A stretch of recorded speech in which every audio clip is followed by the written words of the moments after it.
আজকে পারিবারিক ভাঙন বলেন, ব্যক্তি পর্যায়ের আত্মিক ধ্বংসই বলেন, সমাজের বিপর্যয় বলেন, যাই বলেন, পিছনে একটা বড় কারণ আছে। সেটা হলো আল্লাহ থেকে দূরে থাকা মানুষ, আল্লাহ থেকে হতাশ হয়ে যাওয়া। আর এই কাজটা শয়তান করিয়েছে মানুষকে আল্লাহ থেকে দূরে সরানোর জন্য। কিন্তু আল্লাহ রাব্বুল আলামিনের কাছে কেউ যদি যেতে চায়, মন থেকে যদি আল্লাহকে একটা বারও ডাকে, আল্লাহ পাক এক ডাকের মাধ্যমেও তার গুনাহ মাফ করতে পারে। দুজন ব্যক্তির ঘটনা পড়লাম।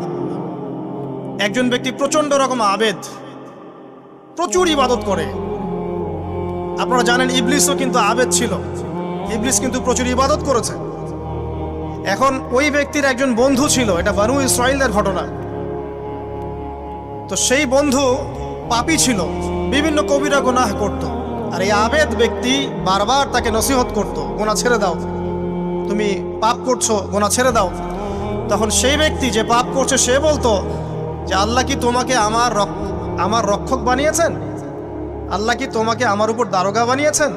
আমাকে আল্লাহর হাতে ছেড়ে দাও, আমাকে নসিহত করতে শোনা। একদিন এই আবেদ ব্যক্তি তার বন্ধুকে একটা জঘন্য পাপ করতে দেখলো, এমন একটা পাপ যেটা দেখে তার মনে ধারণা আসলো এটা চরম জঘন্য একটা কাজ। তখন সে মুখ ফসকে বলে ফেলল যে আল্লাহ তোকে আর মাফ করবে না, আল্লাহ তোকে জান্নাত দিবে না। আল্লাহ রাব্বুল আলামিন মালাকুল মউতকে এই দুজনের কাছে পাঠালেন, দুজনের রূহকে কবজ করা হলো। এবার আল্লাহ পাক তার সামনে তাদেরকে উপস্থাপন করে বললেন যে তোমাকে আমার রহমত সম্পর্কে কে গ্যারান্টি দিয়েছে যে আমি কাউকে রহমত করব কি করব না?